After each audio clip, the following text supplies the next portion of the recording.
name is Jim Klapperich, and I'm a Vietnam vet. Took the Never Forgotten Honor Flight in October of 2015. And I'm not sure what my expectations were, but it was much, much more than I expected.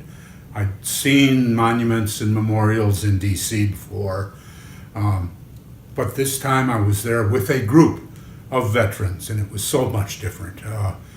Just to be greeted by people at the airport, here and there, to come home and have my 86-year-old mother drive 300 miles to greet me along with other family members just made the homecoming the kind of thing that I didn't experience when I was actually in Vietnam.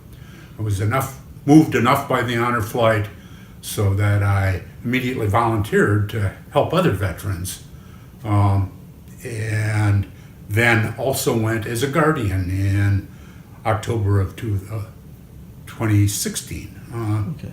And that was a wonderful experience also, from a different perspective, but a very wonderful experience. I would encourage anybody who has never taken the flight or has thought they shouldn't sign up because they weren't a combat soldier, to sign up. You've earned it. For every combat soldier out there, there are 9 or 10 support troops, some in Vietnam, some that weren't there. And they couldn't do their job without the help of those support troops. Every one of those troops that served during the Vietnam era deserves the right to go. And I would encourage any and everybody who's eligible to sign up. What was your favorite experience on the honor flight? Obviously, you said your return home was awesome because you didn't really get to feel that welcome when you returned home originally. But what on the honor flight experience did you like the best? The thing that surprised me the most was the greetings of people who were in no way affiliated with the honor flight. As we moved from memorial to memorial in D.C., there were school children, there were people there on vacation who just came up and wanted to shake your hand and say thank you.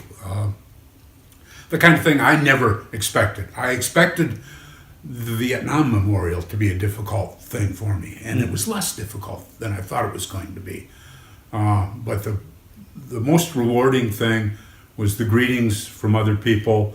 There was also a surprise or two on the flight itself, on the airplane, that those who go will appreciate also. And just the greeting home was so much more than I expected. I was expecting my wife, maybe my daughter, and I had half a dozen family members from 2 different states that showed up just to greet me, and I never saw that coming. That's just awesome. I love hearing those stories. Tell me about your service and what you did exactly. I was in the Army.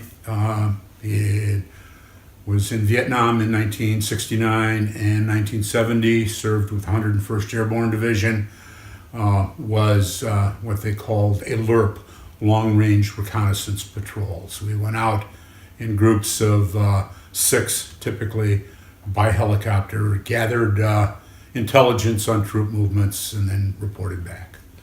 Wow, that sounds really interesting. So when you're gathering intelligence, I'm just curious, that you had to go on the ground, or were you just doing it from the air? No, we were on the ground. We got dropped by helicopter, and then we would be responsible for reconnaissance on the ground, as in a small group. And it was our mantra was see but don't be seen. Right. So yes, if you got seen, that would be very difficult to get out of there. yes. So how many reconnaissance missions did you do approximately, if you even know? We did 15 to 20 of them Wow. while I was there. And did you ever get spotted? Yes. And are you wanting to talk about that experience or not? I don't want Let's to. just say I'm here. We got out of it okay. Okay.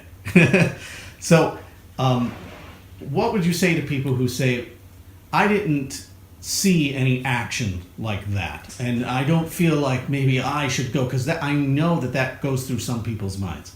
Well, like I said before, I couldn't have done my job if we didn't have engineers, we didn't have cooks, we didn't have clerks, we didn't have people in the States or in Europe doing their job.